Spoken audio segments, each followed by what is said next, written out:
Oui, la Jeune Chambre internationale est une fédération mondiale de jeunes actifs et entrepreneurs engagés. Nous sommes un réseau de 200 000 membres à travers le monde et ici en Belgique, nous sommes répartis dans des ASBL dans différentes villes.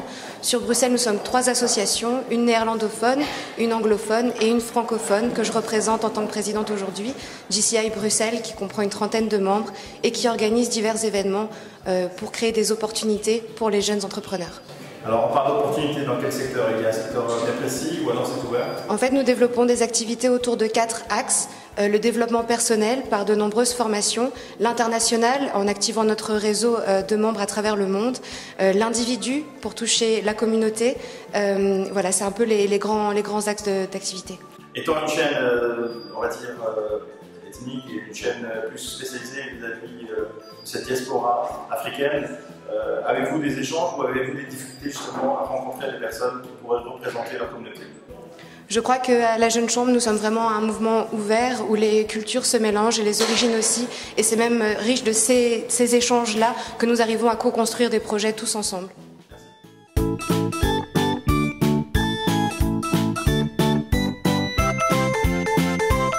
Il s'agit d'une journée sur l'intelligence collective qui est organisée de manière assez libre, sous forme d'un forum ouvert. Concrètement, les participants sont arrivés ce matin et ils ont construit ensemble l'agenda de la journée. Donc ils ont chacun eu l'occasion de proposer un atelier et puis ils ont eu le choix d'aller là où eux le souhaitaient. Alors l'intelligence collective peut s'appliquer à différents domaines. C'est ça qui est intéressant, c'est que ça peut aussi bien s'appliquer à tout ce qui est développement personnel, projet professionnel, projet associatif. Le but c'est de mettre les gens ensemble et de faire émerger des idées nouvelles de projets. C'est pour ça que notre journée s'appelle l'intelligence collective, entreprendre autrement. C'est le terme entreprendre au sens large. Alors collective, donc elle s'adresse à quelle personne, quel âge? Donc notre journée est organisée par JCI qui est un mouvement qui cible les jeunes de 18 à 40 ans. Mais on est ouvert la journée a été ouverte à tout type de personnes. C'est assez large. Avec les drames qui se sont produits cette semaine, ce ne serait pas aussi une opportunité de dire que cette intelligence collective qui se construit en Belgique devrait construire une passerelle avec l'Afrique et justement réaliser des initiatives identiques en partenariat? Alors, comme je disais, l'intelligence collective, ça peut s'appliquer à des domaines associatifs. Nous, on est une association qui n'est pas engagée politiquement, donc ça c'est important. Mais est-ce qu'on pourrait rêver que la journée que vous avez organisée aujourd'hui avec GCI ici pourrait s'être réalisée en Afrique pour justement donner un appui et une voix aux jeunes aussi qui sont présents à l'étranger? Ok. Donc les coachs qui sont là aujourd'hui sont des formateurs, des accompagnateurs en intelligence collective entre autres, en consultance d'organisation. Et je sais que par exemple l'une d'elles fait parfois des formations au Maroc. Donc l'intelligence collective c'est quelque chose d'assez universel qui est applicable à tout type de groupe.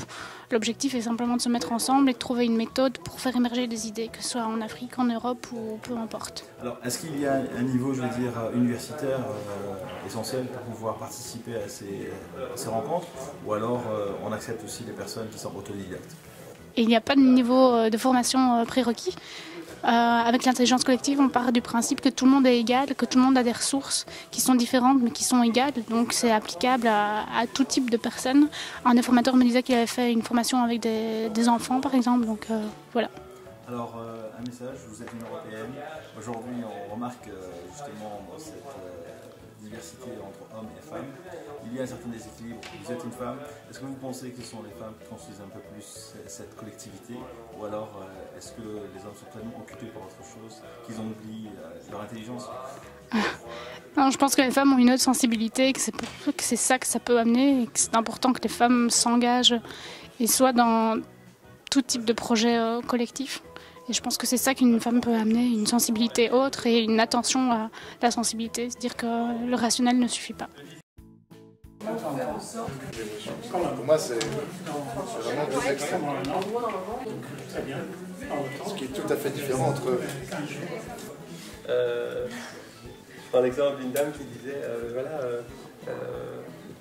je veux que ma fille soit dans l'affection pour changer.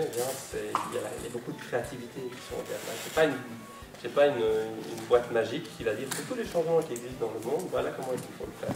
Il y a plein de choses. Donc elle me dit voilà, tout ça, elle va réussir mieux à l'école. Bon, on descend entre nous, elle dit voilà. Ce que je lui dis, c'est que si elle mange ses affaires, elle va réussir à faire.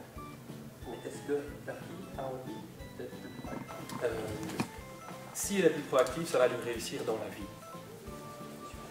C'est ça que tu veux faire changer. Tu veux qu'elle réussisse dans la vie. C'est ça que tu veux, c'est ça que tu veux qu'elle fasse. Tu dis oui, je veux qu'elle fasse.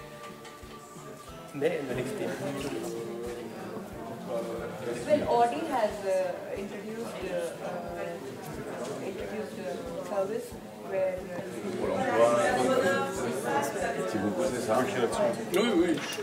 Ce serait bien avec les compétences. Mais donc, proposer des formations liées aux compétences, de gestion de projet, c'est passer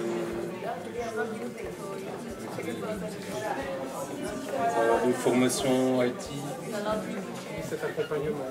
Donc on est en train d'avoir une approche plus systémique d'un projet qui initialement est la conception d'un objet qui répond à un besoin que j'ai identifié parce que je l'ai moi-même vécu, à quels sont les autres tenants et aboutissants.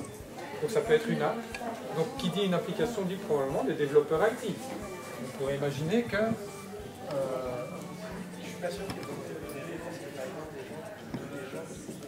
est-ce que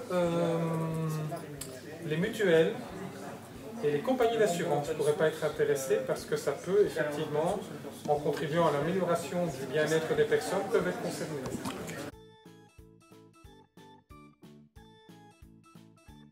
droit à l'image, ça a été dit,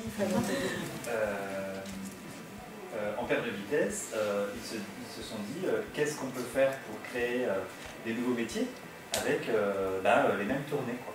Ils font livraison de repas dans le monde. Alors, livraison de repas, service à la personne, et aussi récupération des déchets, notamment les déchets les D3 heures, on appelle ça en France, les déchets. Donc c'est en faisant appel à la consultation du public, des gens qui étaient concernés par le service, ils ont imaginé de nouveaux services, de nouveaux produits qui se sont réinventés.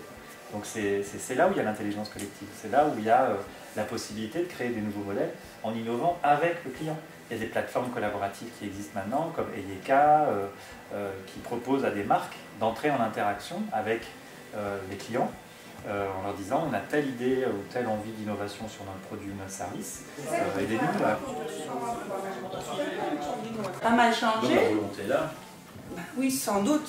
Mais je ne sais pas si ce n'est pas que du beau parler. Ben justement, il y a des cas de figure qui sont là, qui existent et qui... Pas ma réflexion, hein. C'est une réflexion qu'un collègue qui est assez ouvert d'esprit et tout ça, il m'a dit ça. Trouver quelque chose. Et du coup, je me dis, ah peut-être, moi je crois toujours tout, moi je suis pro-patron quelque part. C'est ma nature. Ça c'est vraiment...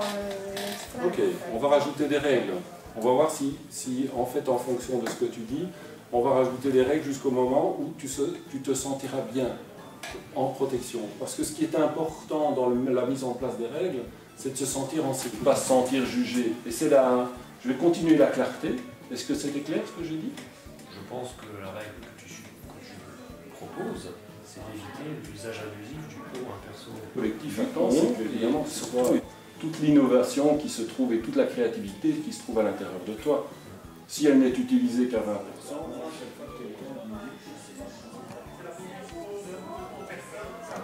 Donc tu commencerais avec ton algorithme, il coderait sans avoir...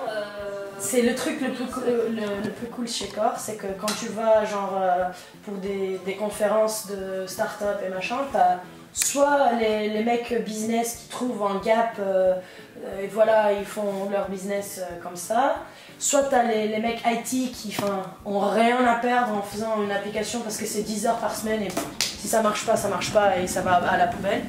Alors que Core, c'est un truc formé, c'est moi et mon frère en plus, on est tous les deux des scientifiques sociaux, tu vois. On a étudié tous les deux relations internationales, sciences politiques, on est hyper activistes, mais réalistes. Dans mon badge, je dis rêveuse et réaliste. Parce que c'est vraiment...